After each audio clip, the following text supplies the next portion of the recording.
Hello everyone.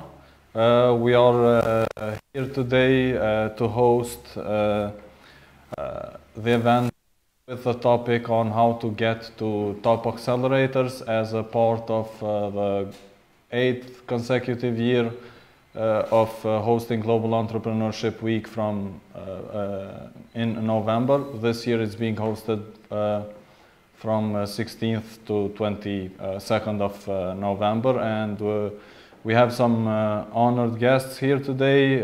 We're talking with Cedric Malou, CEO of Startup Yard, Nicolas Rafage, COO at Startup Yard, and Liar Zagioni, CEO at Simbolt, who is also a beneficiary of the Startup Yard Accelerator, and it's going to be very interesting to discuss the path forward to, for everybody in the audience to be a beneficiary of Startup Yard potentially in the future. In our audience today, we have a lot of young and aspiring entrepreneurs, a lot of graduated teams, a lot of newly onboarded teams at ICK, and I'm sure everybody can't wait to hear what you guys have to say and hear us out on this discussion.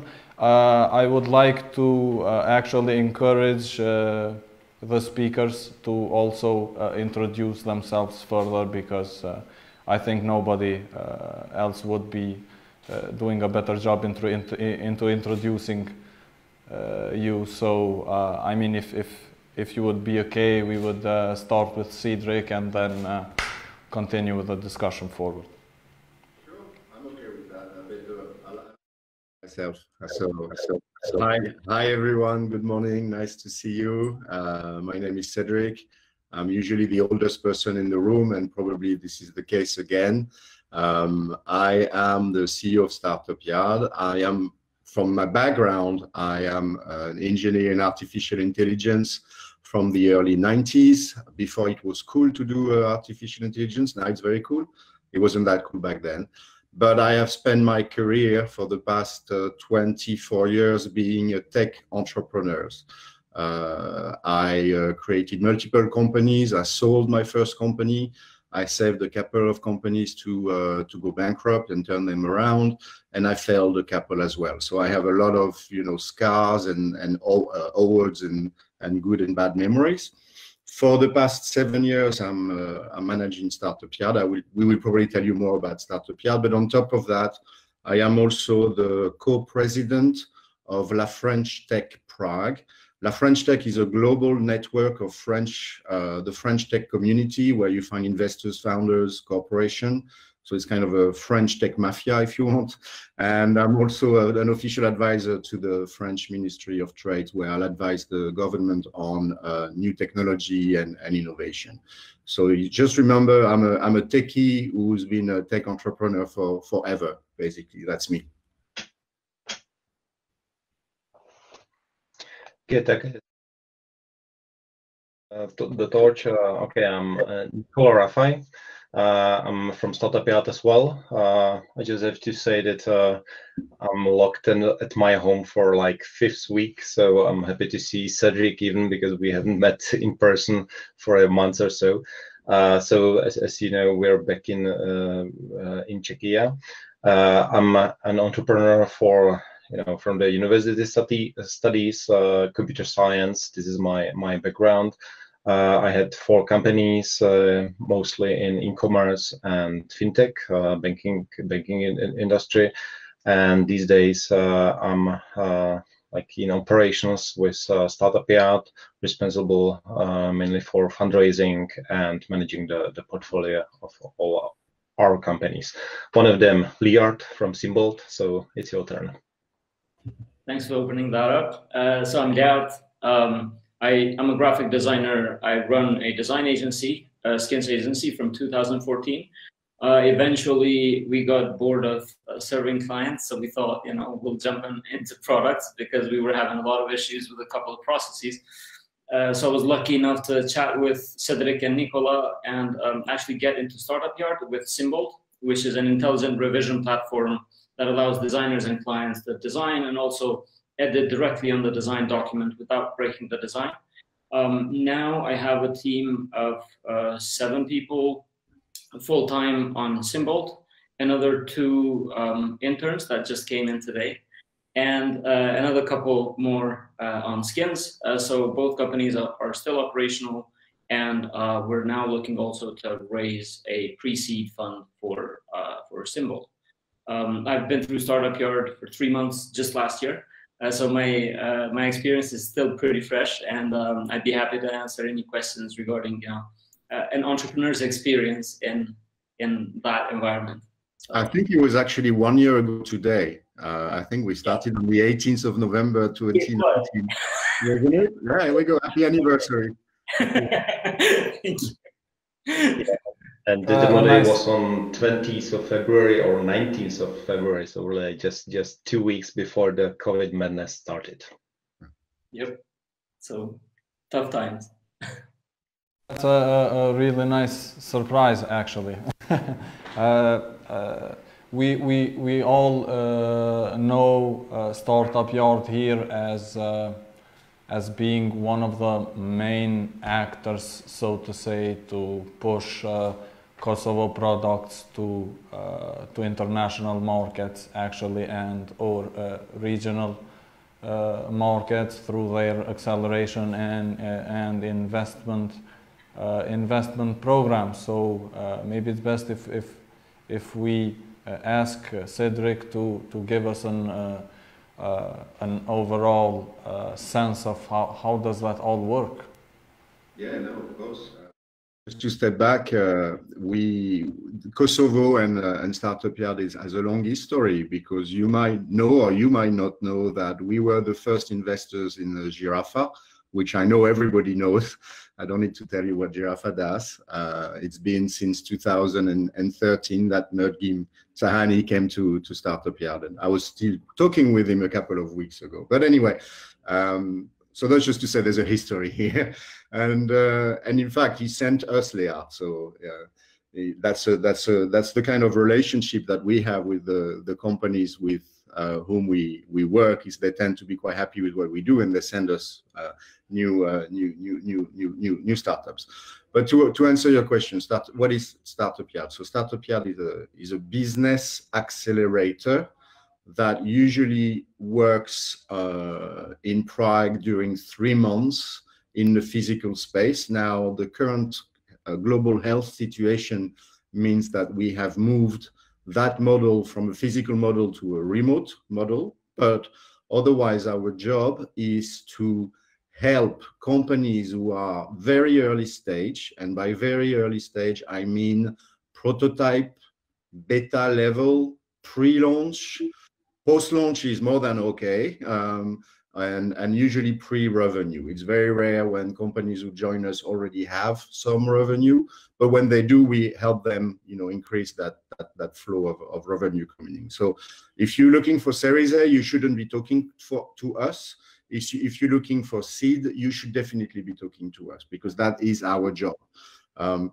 And during those 3 months, what we do is we try, it's called an accelerator for a reason. So we try to go as fast as possible from point A to B, point B being having a product and a company that is attractive for customers. So we really try to extract all the added value and benefits of the work you're doing to make that presentable and exciting for customers, and likewise for investors. So these are really the 2 pillars of what we do, helping you get your early customers. And that means, developing your sales brochure, argumentation, pricing, sales strategy, direct, indirect, all these. And also making sure that whenever you're going to meet investors, you're not going to look stupid, basically, that you're going to have all the answers and you will have a thoughtful plan about what you do. In order to achieve that, we are surrounded with a quite wide network, which goes beyond just Prague, and it's an international network of partners, of investors, of corporations, And I will not forget one special group of people, which are our mentors. We have a stable of about 150 mentors who we don't pay. These are people who do what they do with us completely for free. And what we ask our mentors is to help our startups. Helping meaning a lot of things. It could be, asking the very difficult questions. It could be disagreeing with you. It could be encouraging in one direction. It could be opening their address book to introduce you to potential customers, to potential partners, to potential investors. And our mentors are usually entrepreneurs themselves who have done it before and want to give back. We have some investors as mentors, not too many, because I don't like to mix mentors and investors, because usually investors are not good mentors. They're good at giving money, but not so good at mentoring. So I kind of leave them outside of the mentoring family. And we have a lot of corporate people. And when I say corporate people, I mean CEOs, CXOs, and board level. I want our founders to be in front of the decision makers. So if they're going to talk to someone at, let's say, L'Oréal, I want them to talk to the CEO of L'Oréal. I don't want them to talk to some kind of product manager. So through all the work we're doing, all the knowledge transfer we're doing, all the workshop and exercise and connection we make, we hope that those startups which are selected in our program will find investors and customer quickly. The key point here is speed. You can do a startup for 20 years. It won't be called a startup by then, or you can really try to go as fast as possible. So that's what we do. I always say that we have done a good job if we took a couple of guys with a prototype and we turn that into an attractive business. I mentioned, if you get accepted to the program, just to give you an idea, we only take about 3% of the startups who apply to our program. Someone said to me once, it's easier to go to Harvard than it is to Startup Yard. Statistically, it's true, but that's it. So it's, we're not looking after a number. We don't want 1,000 and thousands of companies. We're really looking for fantastic people. We're looking for people who are ambitious, people who really want to dedicate the next 10 years of their life to their company, people who are smart and who have smart solutions to difficult problems. And for that reason, we really focus, and this has been a choice for the last 5 years now, we really focus on what we call deep tech. You can call it advanced technology. I mentioned my background in artificial intelligence earlier. So we love AI companies. We love companies that, develop products which are based on some kind of science, mathematical, something that is not easy to replicate. For that reason, we usually eliminate startups which are, for example, marketplaces where you only put, two parties in. Think Uber, for example. That would not be the kind of company we're looking at, even though that would be a mistake considering Uber, but that's just a choice. But we really believe that the region, and that's very valid for the whole Balkans and Kosovo as well. We believe the region is really strong from a scientific perspective. All the universities in the region are producing great, math people, and we know that these are the companies that we love. We love the geeks. We love the crazy mathematicians who have come up with some great solution for some problems. So that's what we're really looking for, and so far it has paid quite well.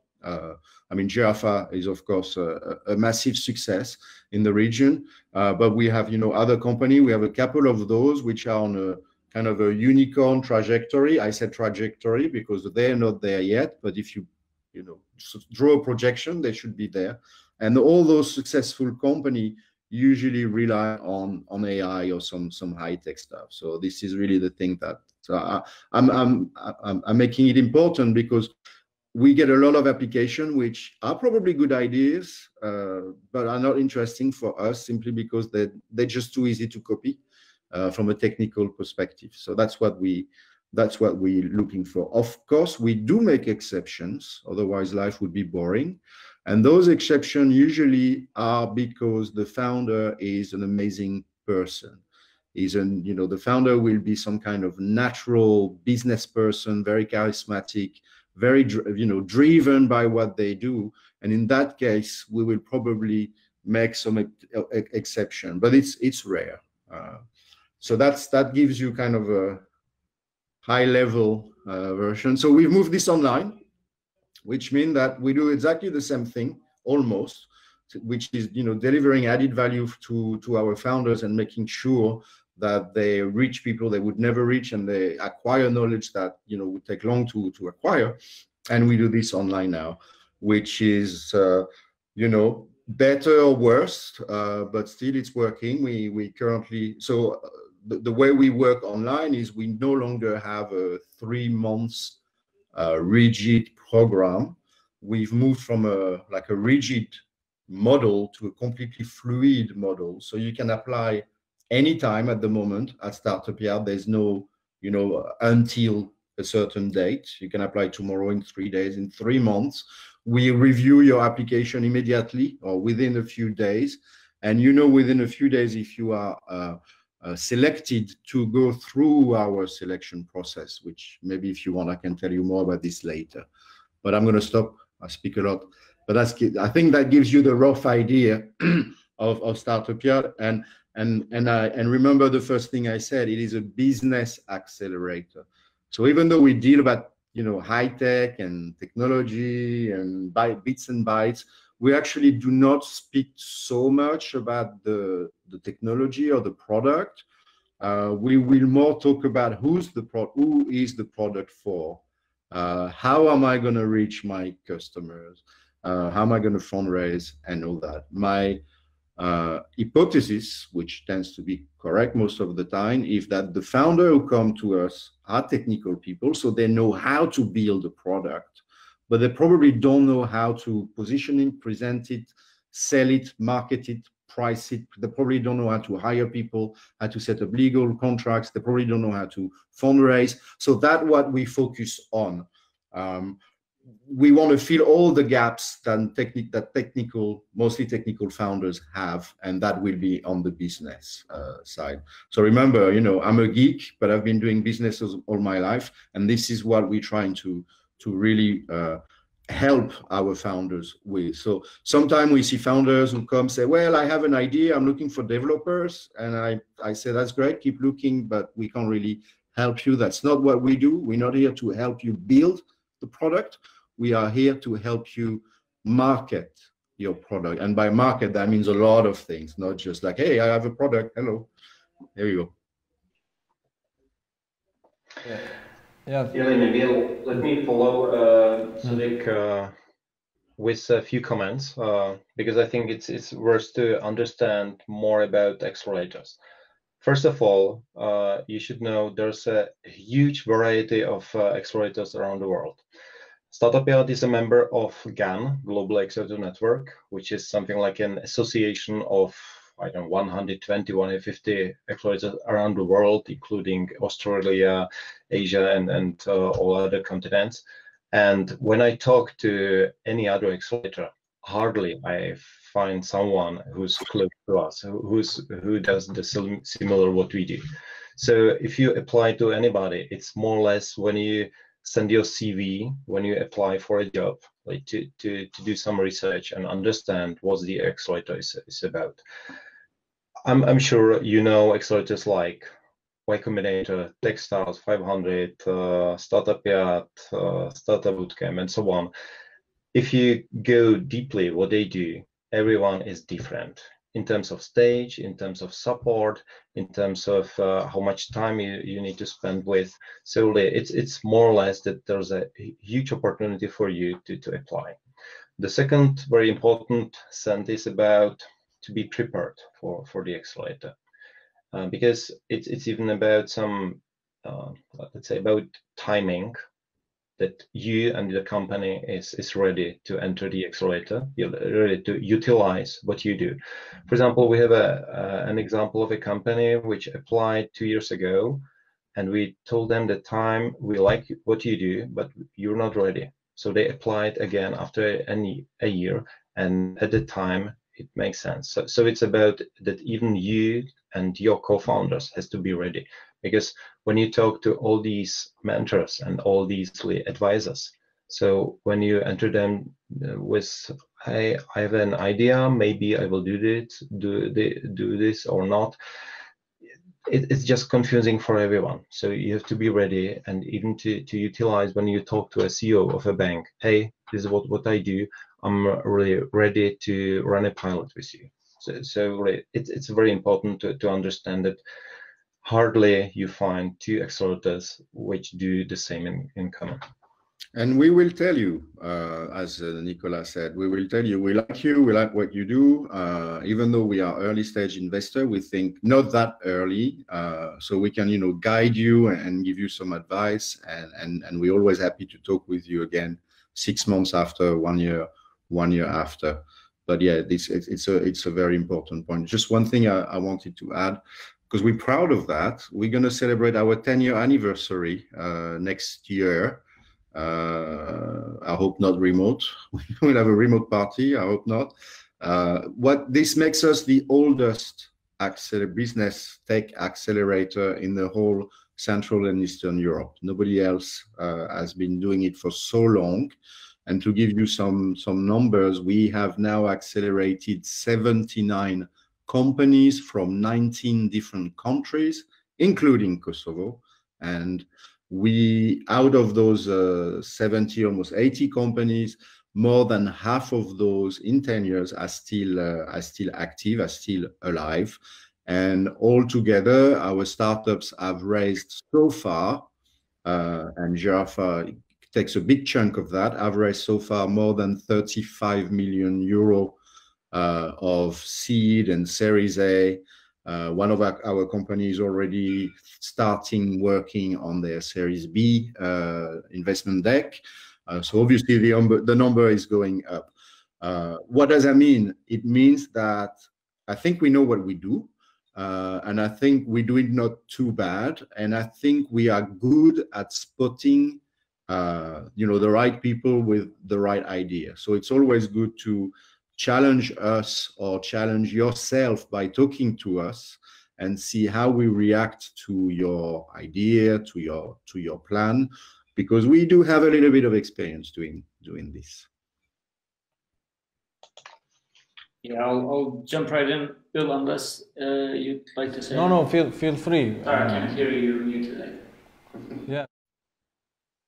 Feel free, please. I mean, jump in. Yeah. I'll back off of what Cedric and Nicolas said regarding the sort of the experience in Startup Yard. I think it's very important to kind of take on a couple of those those key points. One being being on time. So we were one of the startups that were really early in our journey. Now, although we were really early, I think seeing it from now, if I hadn't been at Startup Yard, I probably wouldn't be dealing with Symbol today. So that's one of the things that you guys might want to sort of look at in terms of like long-term value. So when you join an accelerator, so here's a couple of things that we did, and I'll explain to you sort of like what the actual experience was like. The first couple months, so the first 2 months or less than that, we met about 87 people. Was it last year, right? It was 4 weeks and 87 or 90. It was only 4 weeks, because then we started with, so 4 weeks and 80 some people, almost 90 people, right? So you either learn or you're, or nothing. But the point is, it's like really, and we were meeting, like for us, it was crazy because we're building a startup for graphic designers and for marketing teams. Now, I met with the head of marketing at McDonald's, who actually asked us for like 300 licenses. I met with the CEO of MasterCard, met with the CEO of Raiffeisen Bank, met with like all of these huge sort of companies that could use our product. right? So doing that in such a short amount of time, there's tremendous value in there, because one, you figure out if your product is any good. Two, you figure out how you're going to sell to these people. Three, most likely it would take you years to get a meeting with people like that anywhere in Europe. And you get that in a day, and you get 3 of those in a day, or 4 of those in a day, or 6 of those in a day. So if they even meet you. If they even meet you, because, you know, what's a startup with a product to a multi-billion-dollar, euro company? It's just, it's not worth their time. So that's one of the core values, is because you get hit by so many people in such a short amount of time, and you can really squeeze out so much value out of that. Now, going to my first point as to why the company is still alive, and thanks to sort of that experience, is that, first of all, we figured out that, wow, okay, one, I can now meet those companies anytime because I've already opened my door to them. Two is I've already gone through this. I figured out how to sell this product. I figured out what my website should say. I figured out how I should approach my investors. So basically, I know how to push this forward. And anytime I'm kind of stuck and say, oh, this is just too much now, I write to Cedric, or I write to Nicola. I mean, Cedric literally took me out of a really bad deal just a couple months ago. That was a huge nightmare, and Nicola was there with us for like the first month or so, and it was like almost every day just pinging them, and I was crying out loud to just get out of that crazy deal, and they got us out of it. So the point is, these guys really stick with you closely. I'm the guy that follows up the worst of all people, and yet we're still sort of always chatting. So there's something like you build a network, and you build a good team around you with the people from Startup Yard, and I think that's a crucial value to actually see. Now, as to us being early, definitely I would say my advice to all the companies joining is, or that want to join, is have a ready-to-sell prototype.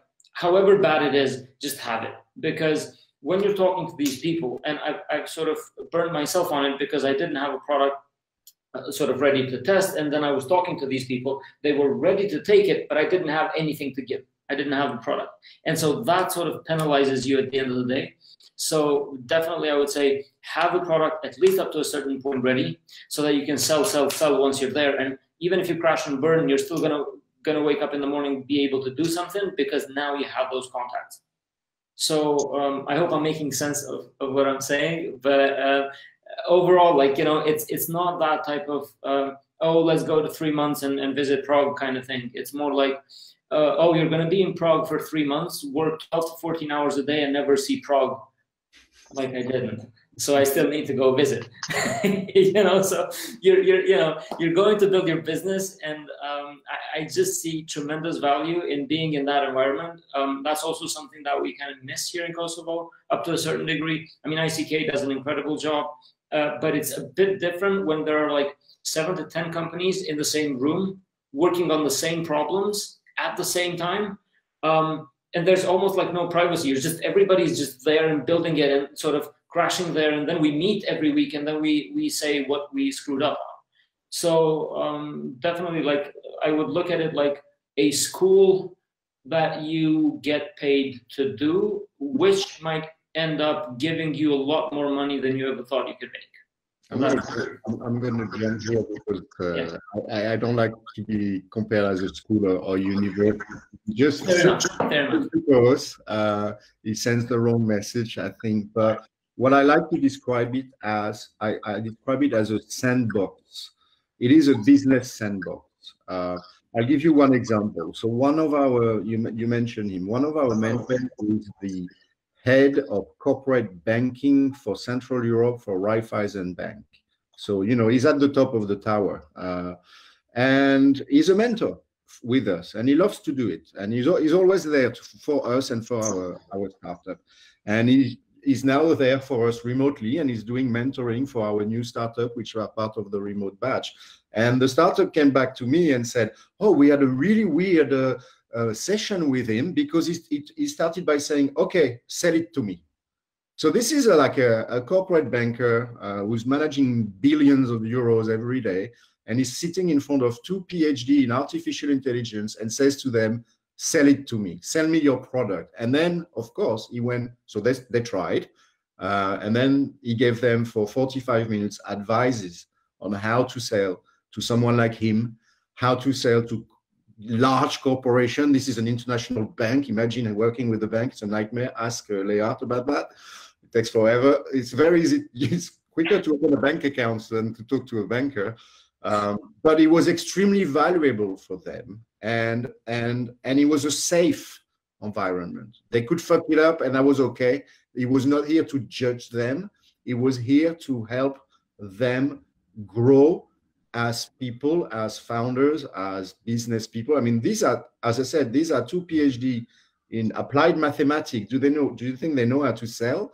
They don't, but they know what they do and they understand what they do. So it's extremely, extremely valuable. So that's why I don't like so much the school parallel, because we're not teachers, but we are business coach.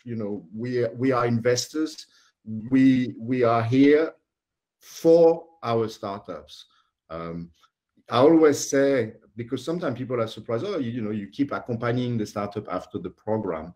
If every single one of our portfolio company fails, well, what do we close the shop. We have nothing to show for, and we have nothing to talk about. We have nothing to brag about. So we have a vested interest in the success of all our companies because we invest in them, therefore we become shareholders. So the only way for us to guarantee any kind, and here I'm talking, like a capitalist, that for us to guarantee any kind of return of investment for our investors who trust us doing our job and finding people like Leart, is that you would be a fool by just sending people home and say, okay, call me when you exit. Probably you'll never get any phone call. So for us, it's totally normal that we are here every day for our founders. I actually had this conversation with Leart yesterday where I told him that he's not asking me enough for help. But it's really, we are here for them. It's a very strange environment. It's very different to anything you can imagine. You're never in a situation where you are being judged. You're always in a situation where you are being helped, and it's your responsibility to ask for help and to recognize that you might not know some things, and it's okay to ask. I love when people say to me, I don't know, but I want to learn that, rather than someone who says, oh yeah, I know everything, come on, shut up. So this is the kind of attitude that we have and that we like from our founders. I wanted to actually jump into all of this and add how people around here, and especially when you start making a business, you always think of a solution to a problem.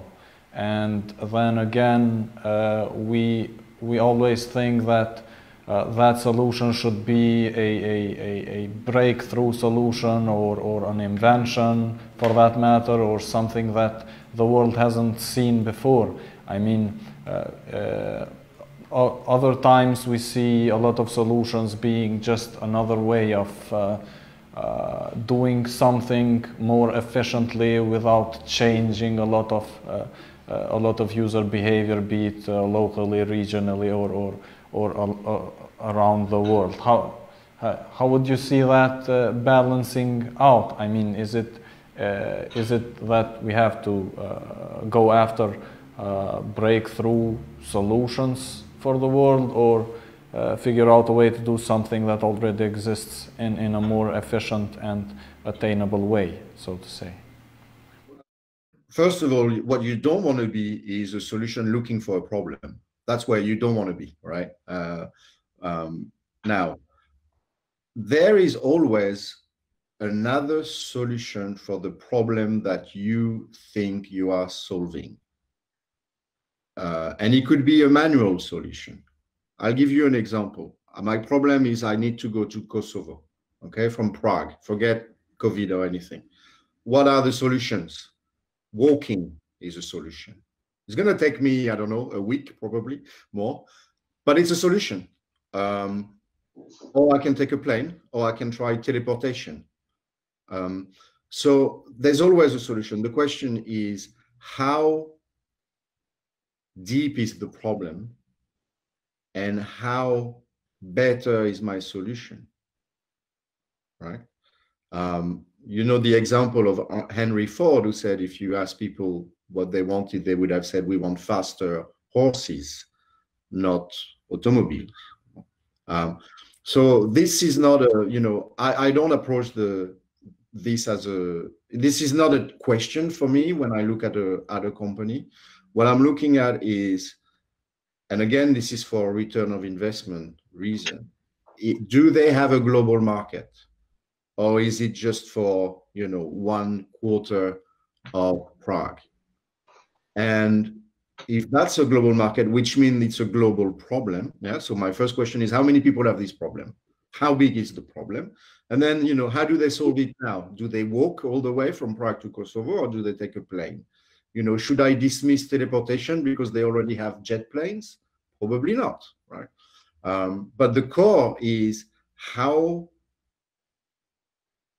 difficult is the problem? How important? I always say to startup, I want you to deal with life-threatening problems, because these are the most important ones we need to care about. So it's okay to have a solution which is just an incremental solution to other solution if you can do it faster, cheaper, or if you can generate higher potential revenue from your solution. There will always be another solution. I mean, so it's not an issue. It's not an issue. The issue is, for me, is how ambitious are you with your solution, right? And then we look like, okay, is it bullshit solution? Is it smoke and mirror, or is there really something, you know, behind? And sometimes we make gambles. Leat, and I forgot that, but it's true. Leat didn't have a product when we took him. You're one of those exceptions. We looked at the guy, said, he's all right. I think we can take him. Because he's, you know, how many graphic designers and companies using graphic designers are there in the world? Probably more than 50. So, you know, and how much money are they wasting currently? Because they, you know, they can do what customers of Leat are doing in other ways, but he can let them do it faster, therefore save more money. So that's it's a long answer. I hope I kind of answer the question, but that's my take. I think I would like to sort of get into this conversation. It's, you know, one thing that we're facing right now is beyond our ability to ship a product that is what I would like to say what teleportation is to walking when it comes to doing graphic design. You know, although you know, I'd like to believe that's the case, right? There are so many problems along the way. So, and these problems might seem small to begin with, but they're not really. So, for example, one of the issues is designers don't want to switch their current software. It's really hard to make them switch from, let's say, Adobe Photoshop to Simple. And you might say, you know, but I have a great idea, and I do have a great idea. The problem is, you know, that walking that Cedric was talking about, people are quite used to it. They're happy with it. So, you know, it's about the execution of all these steps. And although a lot of what we're talking about almost sound like you know, from somebody from outside, I think they might sound like a blog post that you read. But the thing is, if you really don't have your own answer to everything that Cedric was saying, let's say about, you know, how are you going to solve it? How big is your ambition?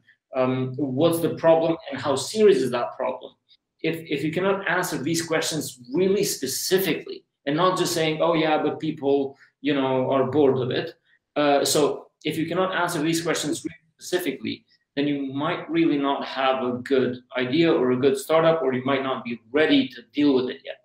So, and I'm saying this because before I applied for Startup Yard, I had a lot of these I had the idea, but I didn't have almost any of these questions answered. And it seemed to me at that time as if I don't need to answer them. But then once I started learning a bit, it helped me communicate with Cedric and Nicola when I was applying. And then it helped me as I was going through Startup Yard, getting all these questions helped me sort of understand my own product much better and understand the challenges that I'll be facing. So I really would take these sort of words relatively seriously and then mirror them back to myself and try to answer those questions and see how stupid I sound, because most of the time I sound really stupid when talking about my startup. So, yeah. And understand one thing, if I may, sorry. We're not looking for startups. We're looking for smart people with great solution to difficult problem. You know, don't do a startup because it's fashionable. First of all, it's not fashionable. And, you know, I used to have hair on my head and then I did startups, right? That's what I like to say. But don't do a startup because it's cool and because your friends are doing it. You're wasting probably your time. But follow your passion. Follow what you care about. If you know, people sometimes ask me, you know, from all the founders you've backed, what are the characteristics of the one who succeed? And my answer has always been, the one who succeed care so much for the customer that they will be able to wake up in the middle of the night and, you know, go through the city to solve something on the computer for a customer. Mergim Sahani is like that. He has crazy stories. I know Leart is like that. A lot of our founders, they don't care about being rich. This is not what we're talking about. They are about, you know, they love what they do. You can spend hours talking with Leart about the job as a graphic designer, and he tell you how much he hates some of the stuff, and he hates it so much that he want to solve it for him and for the rest of the planet. Well, I'm sorry, this is someone I'm going to back. This is, well, at least I'm going to listen to him, let him sound ridiculous or stupid, like he said, and then, you know, help him. But this is what we're looking for. So, you know, whenever I see a startup who hasn't got a product and talks to me about exits, I usually exit the conversation, because that's one of what I'm interested in. I'm interested to understand why you're doing this. Why do you wake up in the morning and, you know, you've been dreaming about your company, and what is driving you? Why are you doing it? Are you doing it because you want to be rich and famous? Please, the door is open. Are you doing because you really want to be useful and you really want to be helpful? Because there's going to be days you're just going to kill yourself. Yeah? And literally, the level of suicide in founders is extremely high. So let's, you know, this is a very serious topic. So unless you have a drive that coming from your guts, you're probably going to end up doing a startup for, you know, just because it's cool. But you're not going to be doing something that matters. And if it doesn't matter for you, why should it matter for me? Okay. So that's very, very important. So don't follow the trend, follow the problems and be smarter than others. And maybe you'll end up creating a company. But that's the you know, accidental result. You don't want to wake up, today I'm going to do a startup. Okay, anybody has an idea? Because I want to be a startup, right? No, that's not the way it works. So really, really, really, you know, unless you have something about the problem that you're solving, something that you know that other people don't know, and if this is not something that really, really is your drive and your passion, you probably have taken the wrong path. And it might be a good idea to stop and think again about doing something else, which could be another startup. It doesn't matter. I don't know. I don't want to sound negative, but you know, I was always driven. All the founders I know, they are driven by the passion of helping the customer. And if they do that well, the product will be good. And if the product is good, people are going to talk about it, and the revenue will come, the investors will come. And the rest is a lot of sweat and sleepless nights. But at the base, it's all about, it's coming from your guts, not from your brain, or not from a trend or a fashionable trend. I mean, that's my take anyway. Yeah, I mean, again, I'll come right back at that. all honesty, there are more days that you want to quit than you want to continue. That's true. Let's put it this way, right? You wake up in the morning and you just say like, screw me, I can't, because there's so much pressure. You know, you've got to have enough money to get enough people to work for you while not doing any money, which means you have your tail on fire and you have to run until the next water well before you combust yourself. So that's sort of what you're going for. I mean, one of the metaphors that I really like is having a startup is like jumping off a cliff and building the plane on the way down. And most of the time, you really don't want to be in that position. And when you're in a startup, most of the time you are in that position. So it's not an easy game unless, as Cedric said, unless there's something really, really strong driving you, something that you can't live without.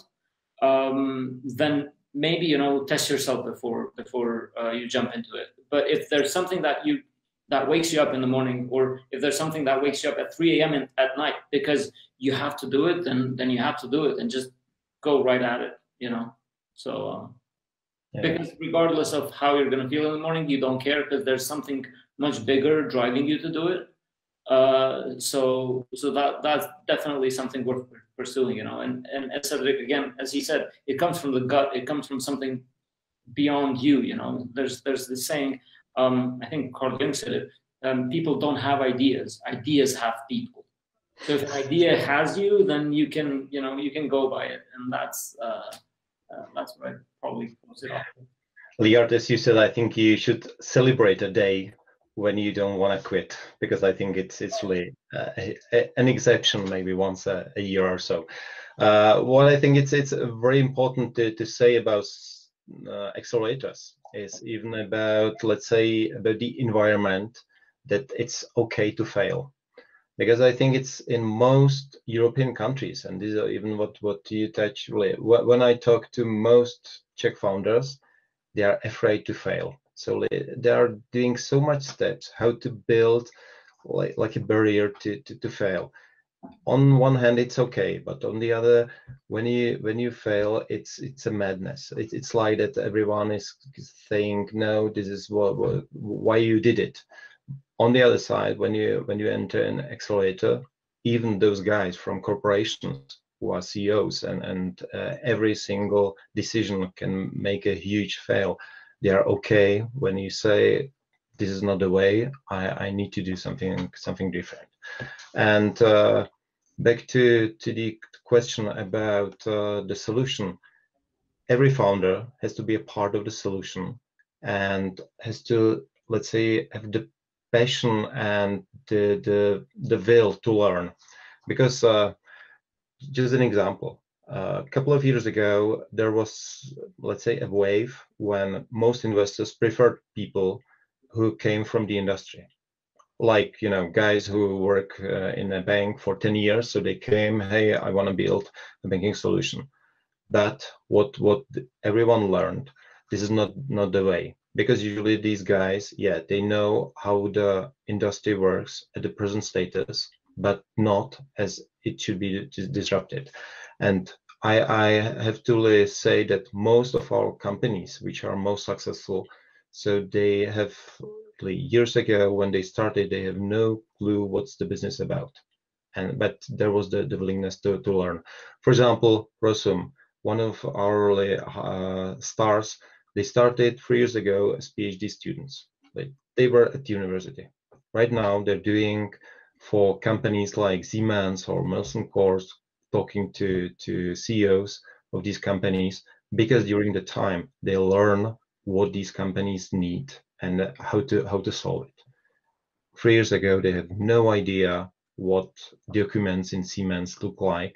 Right now, they process hundreds of thousands documents every month.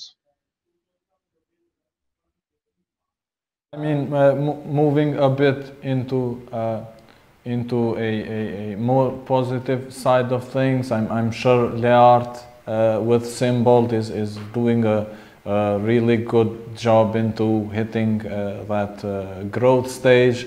But then when we think about growth, we have a lot of a lot of people also thinking that there are companies that grow so fast that they actually cannot cope with the requests, you know, and that they don't have the capabilities to accommodate all that growth that it's ahead of them. And I actually wanted to ask Leard how he's managing that that balance. Well, I mean, first of all, I think that's a really good problem to have. Any company that has that problem is, you know, on to something really good. Unfortunately, we don't have that problem yet. We're still early to have that issue. However, what happens in the meantime is that you need to sort of, as a startup, insofar as I'm being able to learn, is that you need to generate that need to people, right? Until the point where that demand exceeds your potential to provide. However, again, if any company is in that stage, then they'll probably have a lot of things figured out, and growing from that point on is not a big issue. However, most of what we do is we try to get to that stage, and that happens through building the product, through building all the marketing channels, through talking again to a lot of people, through staying very close to our potential customers. So, and if we go the other way around, right, from staying very close to our potential customers and to our customers, we learn how to build that product really nicely, and then that feeds into your marketing, and then it goes into sales. So I think, you know, it's probably not the most direct answer to your question, and that's simply because, as I said, I don't really have that good problem right now. But it's something that, you know, you have to think of the company as more as just the product. In order to generate that much sort of demand for such a growth, you should have to think of the big picture, and you have to understand that there's more than product building to it. And so there's a lot of it is about human-to-human relations. It's interesting to see how many products that don't solve a big problem become really big just because the founders behind it, they're really close to their customers. They really stay close to them. They build relationships. We can see more and more startups being built on top of their communities that they build around. So first they build the community, then they solve the problem for that community, and then it becomes kind of like a home to all those users. So then demand really becomes paramount, right? So I think, you know, one thing that we tend to neglect is exactly building rapport with our potential customers and with our customers, because it ends up actually being the one driving force for huge demand, because a person always brings another person if your service or product is good enough for them. So I guess, you know, it's a really good thing to think of, because we rarely think of it at the very beginning, because we're so concerned about the product, we're so concerned about the team, we're so concerned about getting that next round of investment, and we neglect the idea that we should start building rapport with people as early as possible. And then that is one of the, I think, insofar as I've been able to see, one of the core driving forces of this huge demand and huge growth that startups get, is once they have that solution that is really tailored and is really close to their buyer and to their target audience, I guess. And I hope I answered the question. But if I make a shortcut, if you're in this situation of hyper growth, which is fantastic, it's down to your ability to hire well and fast, good, and fire as well, good people, and that's it. So then it goes back to your ability to sell to people who will become employees to join you. And that's it. You know, we have companies, I think Giraffa is probably over 200 people now, something maybe 250. I mean, there were 3 when I met them, and they didn't have the product, but they are good at hiring the right people and the good people, and that's just the race that you have to follow, while keeping an eye on your finance to make sure that, you know, you're not spending too much. But ultimately, it's about dealing with the right team. But there's a very good book called Inside the Tornado, by Jeffrey Moore, which I would recommend you if you're dealing with hypergrowth and that keeps you awake. Inside the Tornado is an old book, but it's highly relevant. But ourselves, we deal more with pre-tornado. So. Yeah, I mean, Please. Sorry. There's one thing that I think I need to mention. So from sort of that negative note, if we call it so, I think what's important is that, you know, I feel Cedric and Nicola are very realistic. And so as more realistic people, I suppose they tend to see the problems first and hit on them first, right? So whatever we were talking in regards to all that negative is that it's actually something that we really deal with. And if we address that early on, we might as well, you know, get to that hyper growth or get to something that's huge. And however negative it might sound, it actually, the whole connotation of the conversation, I find it to be very positive because I need to hear this conversation almost on a daily basis with my team. So that by the end of the day, if the day started really bad, by the end of the day, at least I'll have something positive because I figured out, you know, what's going wrong and how can we deal with it. So definitely, I would take it with a positive vibe, as it is what happens, but it's normal and a lot of people are going through it. The point is, in an accelerator, you definitely have to build the network of people that will push you once you get stuck on that level. So that's one of the huge sort of, I'd say, psychological values of an accelerator, is that it gets you to a place where you might feel very comfortable to share really tough days and to be able to push forward through them and get your startup to where you want to get to. So these people definitely know and have been through it, so it's worth hearing what they got to say on those days. For these remarks, I think we're already past 1 hour of discussion, and I would really like to continue this discussion, but apparently this is all the time we get for this event, and I hope we will have you in other events as well. Apparently our team also notifies us here that we do not have any questions from the audience. In the meantime, I would encourage you all to maybe wrap all of this up in letting us know, speaking from the side, how we could really become part of Startup Yard, really impress you, and whatever else that you feel it's a nice us here and our community, audience that is watching, and the ones that to answer. So very easy. But to answer, how do we impress us or anything? Be real. Bullshit us. I have a very, very good bullshit radar. So it's going to bleep immediately.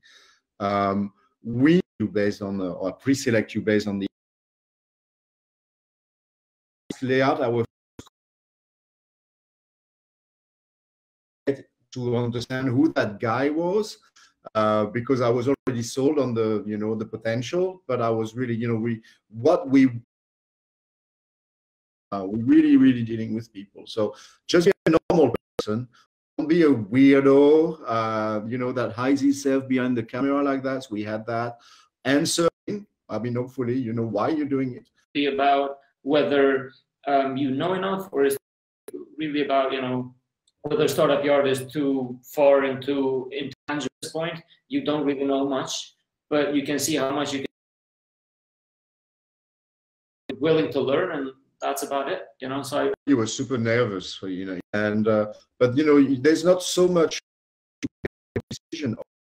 We don't really have any historical data or anything, so we base our decision based on we perceive your ability to be successful, right? Massive gamble, but as we said, we've been doing this for a long time, so we look for some things. One of the questions I always ask myself, and I'll finish with that, is will I be comfortable putting this person in front of the CEO of a bank, in front of the partner of a top VC fund, into top business angel? Will I be comfortable with that? I know these people are not perfect applying, but are they? Does it look like they are capable of listening and acting on recommendation? We see people who know it all, and these people, they have no space to be with us. We like weaknesses. We like to highlight your weaknesses to make you stronger and to reinforce your skill every 360 degrees kind of direction. Okay, so don't hesitate, please. It doesn't cost anything to apply. It's going to take, and who knows, you might be the next layout or the next merger. But to be, and I would say, do not be of action. Most people have an idea and you already acted on your maybe some wireframes, maybe you've started. You are part of this population of people, like me, like Nico, are not afraid to, go for it. My definition of an entrepreneur is someone who has no idea what he's doing, but he's just setting goals and moving forward as he goes and learn on the way. So that's what we're looking for mostly. That's from. This makes me remember at the end of every program we have a session which is called "What's Next?" Like what a founder would expect in a near future. Time ago we the video pitches from the beginning of the program. This session told you what's important to being accepted in Accelerator and what is about, to prepare yourself and what to expect. If you have any questions, ping us. We're happy to help you. Like who's your mate just a few meters from you. So I think we're openly to discuss, even if you have an idea if anything can be successful or not. Feel free to ping me on LinkedIn. So if you have any questions or would like to know any insight anytime, just ping me there. I'd be happy to answer.